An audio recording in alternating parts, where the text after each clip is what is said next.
Bonsoir à tout le monde ou bien bonjour, ça va dépendre de l'heure que vous regardez la vidéo ça. Nous allons faire un petit point de vue sur la question que les autres qu'on a dit Duvalier c'est mal fait, c'est arrogant, comment Duvalier était. En bien nous allons réponse Duvalier était bail, les qui ont été posé docteur Duvalier question ça. Le docteur Duvalier, président de la ville de la République, comme un homme venu pour remplir une mission.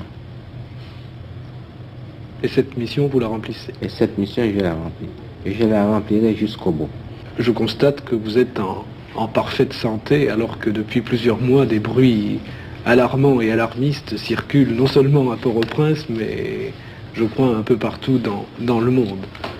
Vous avez disparu, en quelque sorte, pendant quelques semaines, plusieurs semaines. Pourvu qu'on ne dise pas que je me suis métamorphosé en Ougan pour disparaître et reparaître, comme ils ont l'habitude de le faire. Il faut préciser pour les téléspectateurs français que le Houngan, c'est le prêtre du vaudou. Le Houngan, c'est le prêtre du vaudou.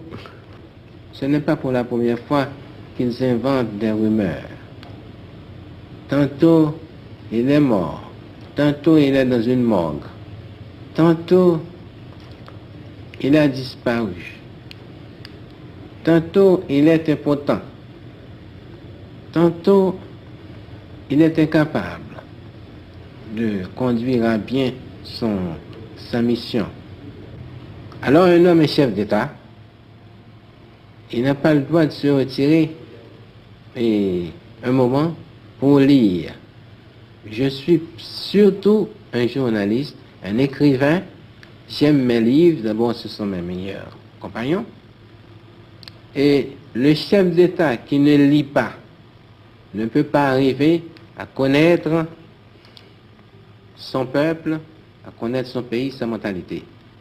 Moi, je passe la meilleure portion de mon temps à lire dans ma chambre ou dans mes maisons de campagne. Même cela, on veut vous enlever. J'ai même entendu dire, Excellence, que le docteur François Duvalier était mort et que c'était un sosie qui était à sa place. C'est un sosie qui était à sa place. Les deux Catalans, ils peuvent vous raconter, mon ministre des Affaires étrangères, beaucoup de blagues à ce sujet. Mais ce sont des bruits qui circulent. Ce sont des bruits qui circulent.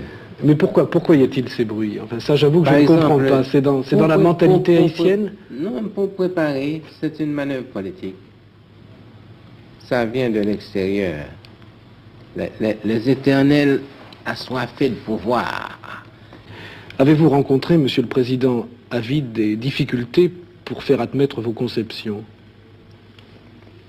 Il n'en a pas manqué. D'abord, dans l'ordre interne, les changements profonds à opérer jusque dans la mentalité de certains de mes compatriotes, heureusement peu nombreux. Ensuite, faire accepter la civilisation d'une nation nègre en plein cœur de l'Amérique n'est pas chose facile. Je n'ai pu entreprendre et poursuivre la concrétisation de mes conceptions que grâce à l'appui constant et ferme des masses urbaines et rurales. Haïti a conservé le français, langue des colonisateurs, comme première langue. Ne vous sentez-vous pas isolé dans un monde qui, autour de vous, ne parle que l'anglais ou l'espagnol? Nous pouvons dire qu'après avoir conquis notre indépendance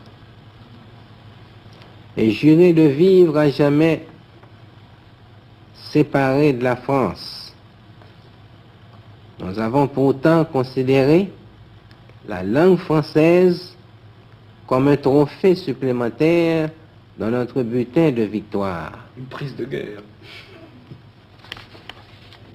Haïti est heureuse et fière d'appartenir à la grande famille des pays francophones. Et nous ne sommes pas moins fiers d'être avec le Québec, le bastion de la défense et de l'illustration de la langue française en Amérique. Comme le président Senghor, vous vous êtes attaché, Monsieur le Président, à vie, à ce que l'on appelle la négritude. Mais si l'on considère l'homme comme universel, souligner la négritude, n'est-ce pas un moyen d'accentuer le racisme? On a voulu voir dans la négritude un racisme à rebours. Je crois plutôt qu'il s'agit d'une forme d'affirmation de la civilisation nègre. L'ignorance des valeurs nègres ou le mépris des Blancs pour tout ce qui est nègre a mis les élites noires du monde dans la nécessité de se présenter au lieu d'être présentés au monde. Monsieur le Président, à vie, quelle place peut tenir Haïti dans le monde? Avant la cession à l'indépendance des États africains, Haïti était seul, portait seul le fardeau de l'homme noir. Jusqu'en 1960, elle assumait le destin de la race, le destin de la race noire. Maintenant, les responsabilités sont partagées. Toutefois, Haïti demeure la pointe avancée de l'Afrique en Amérique, où elle continue d'être le symbole de la fierté et de la dignité des Noirs du monde entier.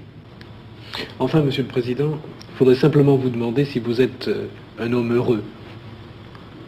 Un chef d'État qui a conscience du rôle qu'il a rempli à la direction de son pays, d'une nation, et surtout quand cette nation est un pays sous-développé, ne saurait être un homme heureux s'il a réellement conscience de la haute mission qu'il remplit. Il ne peut pas être un homme heureux. Et moi-même, personnellement, comme je suis très difficile avec moi-même,